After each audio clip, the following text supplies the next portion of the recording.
हरे Krishna friends. तो मैं ना पिछले 1 घंटे से वो आता है ना एक ब्लेड आईब्रो बनाने वाला, वो ढूंढ रही हूँ, मिल ही नहीं रहा है। शादी में जाना था और एक तो मेकअप करने का बिल्कुल भी मन नहीं करता।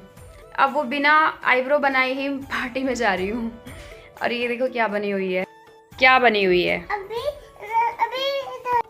यार पता नहीं कैसे मैं चूड़ी पहनना भूल गई। ये कड़ा उतारा मैंने हाथ में मैचिंग चूड़ियाँ पहनने के लिए और मैं भूल गई। मुझे शादी में वहाँ इतनी शर्म आ रही थी ना, भले ये कड़ा होता हाथ में पर भूल गई। घर में तो रोटी खाती नहीं है। टिक्की, आलू टिक्की। ऐना और सिद्धू ये दोनों फ्रेंच फ्राई बहुत अच्छे से खाते हैं। और सबसे ज़्यादा तो मुझे लगता है कि लोग फ्रेंच फ्राई स्नैक्स ही पसंद करते हैं। लेकिन ना ये घर में ये नहीं खाती है रोटी सब्जी, लेकिन जब ये पार्टी में मैं इसे लेकर गई, इन्हें खाना थोड़ा सा खाया, मुझे बहुत अच्छा लगा। हालांकि इन्हें सूखे चावल ही खाए, फिर बाद में इसके लिए अलग से प्लेट में सूखे चावल लेकर आए। और ये सूखे चावल सूखी रोटी यही खाती है, सब्जी कुछ भी नहीं खाती है। अब मेरे यहाँ पर ज़्यादा जानने वाले पहचानने वाले फ्रेंड्स वगैरह नहीं है ना, तो शादियाँ बहुत ही कम मिलती है, मतलब साल में 1 या 2, बस इससे ज़्यादा नहीं। अपने अगर मैं घर के आसपास रहती होती तो जैसे मैं सहारनपुर से हूँ। देखो मैं शादी में से आ गई हूँ ना, तो मैं एक रोटी एक पूरी ले आई थी छोटी सी ना, पर्स में डाल के कुत्ते को ही डालने के लिए। क्योंकि पहले मैं जहाँ जिस घर में रहती थी ना, वो मकान मालिक का जिम्मी था, तो उसके लिए लाती थी मैं। तो अभी मैंने ये गली वाले को दिया है ना इसको रोटी, ये खा ही नहीं रहा है।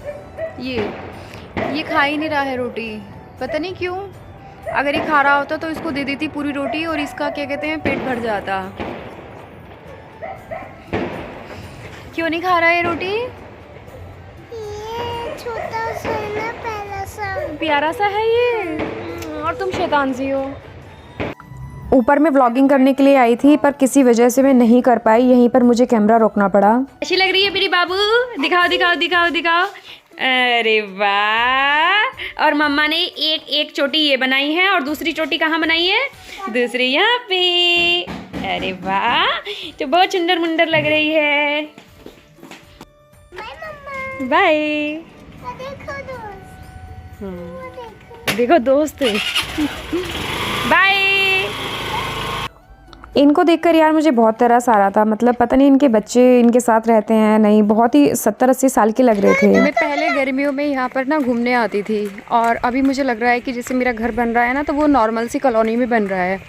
तो मतलब अगर ऐसी जगह अगर घर हो ऐसी कॉलोनी में, तो मतलब अच्छा लगता है ना बहुत ही। कहीं पर भी बैठ जाओ, खड़े हो जाओ, और सोसाइटी भी अच्छी रहती है। घर में चोरी का भी डर नहीं रहता कि हम कहीं बाहर जा रहे हैं तो चोर सामान कुछ चोरी हो जाएगी।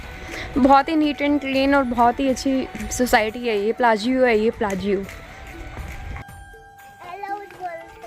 बहुत ही क्यूट सा पार्क है ये, पर अभी खुला नहीं है। अभी तो खोले। इसको देखो जाने की कितनी हड़बड़ाहट है।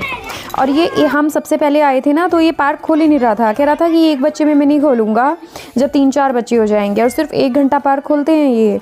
तो ऐना तो बहुत बड़े बड़े झूलों पर झूलती है ना, पर ये पार्क छोटा था और इसमें कम ही झूले थे। और फिर भी इनने सबसे ज़्यादा तो ये झूलों पर झूली है। जो यहाँ का सिक्योरिटी गार्ड था ना, वो हमें जाने के टाइम पर भी लास्ट टाइम पे बोल रहा था ये अभी तक थकी नहीं। मैंने कहा ये इससे बड़े बड़े झूलों पर झूलती है, तो इन पर क्या थकेगी ये। और इसने तो 2-3 बच्चों को तो रुला कर रखा, मतलब कि मुझे इसी झूले पर बैठना है, दूसरे पर नहीं बैठना है। मतलब मुझे ऐना को देखकर अपनी ज़िंदगी में ऐसा लगता है ना कि मतलब मुझे तो ना ही पार्क ना ही कुछ भी नहीं मिला, और बस मेरे बच्चों को सब कुछ मिले। और जैसे ये इन्होंने टाइल्स लगाई हुई है ना, बच्चे गिर जाएँ तो चोट नहीं लगेगी। ऐसे ही मैं सोच रही हूँ कि अपने घर पर छत पर लगवाऊँ, पर देखती हूँ ये छत के लिए भी है या नहीं है। ऐना बहुत एंजॉय करा ऐना ने, लेकिन मैं डेली नहीं ला सकती। तो फ्रेंड्स यहीं तक था मेरा व्लॉग। हरे कृष्णा।